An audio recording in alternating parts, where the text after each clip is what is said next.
नमस्कार दोस्तों, क्या हाल है। तारीख आज 31 अगस्त 2025 दिन रवि और बढ़ते हैं आज की खबरों की ओर। और हाँ, वीडियो के अंत में जो सवाल पूछा गया है उसका जवाब कमेंट में जरूर बताकर जाएं। तो बढ़ते हैं आज की खबरों की ओर।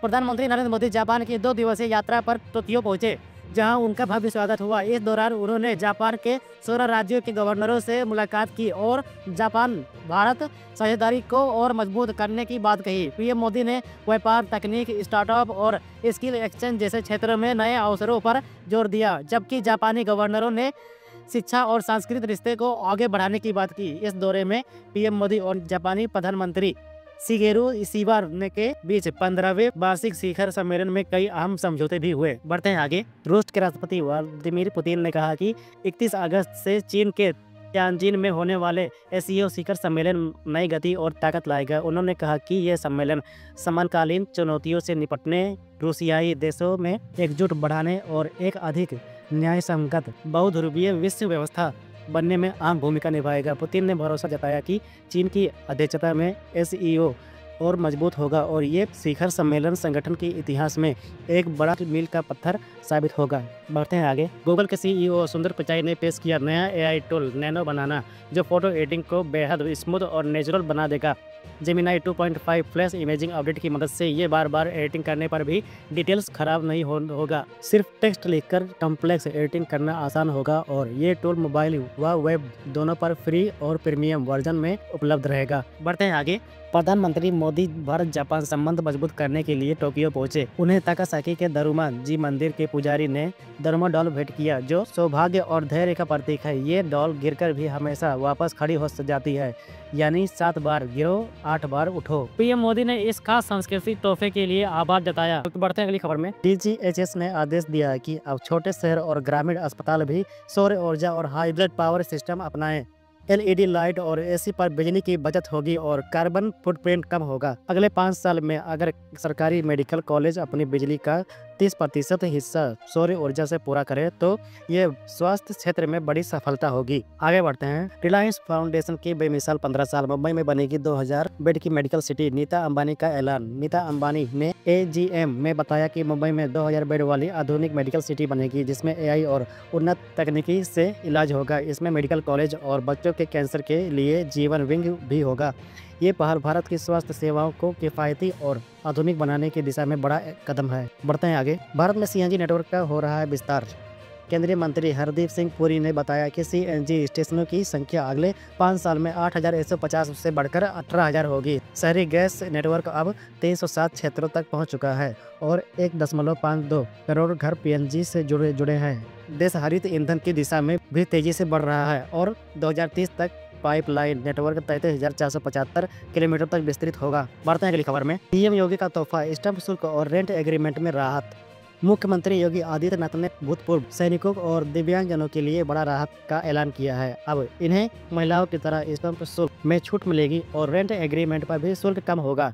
20,000 रुपये से अधिक के निबंध शुल्क के लिए ई भुगतान अनिवार्य होगा। विभाग ने रिक्त पदों पर नियुक्ति जल्द पूरी की जाएगी। डिजिटलाइजेशन और ई स्टैंप के माध्यम से अब 98% से अधिक निबंध कार्य ऑनलाइन हो रहे हैं। ये कदम आम लोगों के लिए राहत और पारदर्शिता सुनिश्चित करेगा। बढ़ते हैं आगे।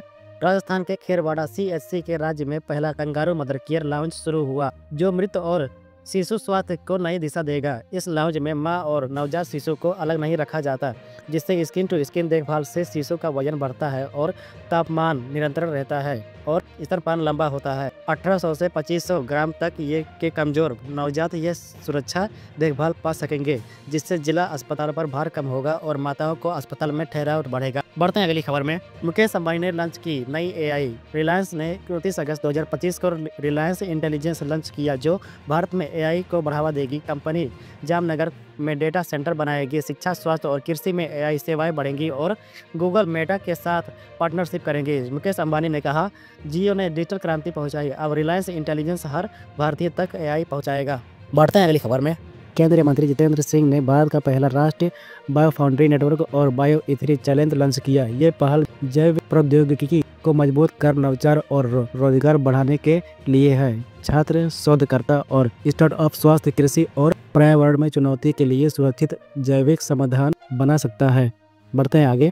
देश के बड़े रेलवे स्टेशनों में अब अनारक्षित टिकट की परेशानी खत्म होने वाली है। नई दिल्ली रेलवे स्टेशन से शुरू हो रहे MUTS शिकायतों के जरिए प्लेटफॉर्म पर पहुंचने से पहले ही टिकट मिलेंगे। इससे लाइन में खड़े होने की ज़रूरत नहीं होगी और बिना टिकट यात्रा रोकने में भी मदद मिलेगी। बढ़ते हैं आगे की खबर में। रेलवे ने यात्रियों को दी बड़ी राहत। त्यौहार पर चलेगी 150 पूजा स्पेशल ट्रेन। 21 सितंबर से 30 नवंबर तक रेलवे 150 स्पेशल ट्रेन चलाएगा, जो कुल 2024 चक्कर लगाएंगी। दक्षिण मध्य, पूर्व मध्य, पूर्वी और पश्चिम रेलवे अपने प्रमुख स्टेशनों से ट्रेन चलाएंगी। ये पहली श्रृंखला है, आगे और ट्रेन भी चलाई जाएंगी। बढ़ते हैं आगे खबर में।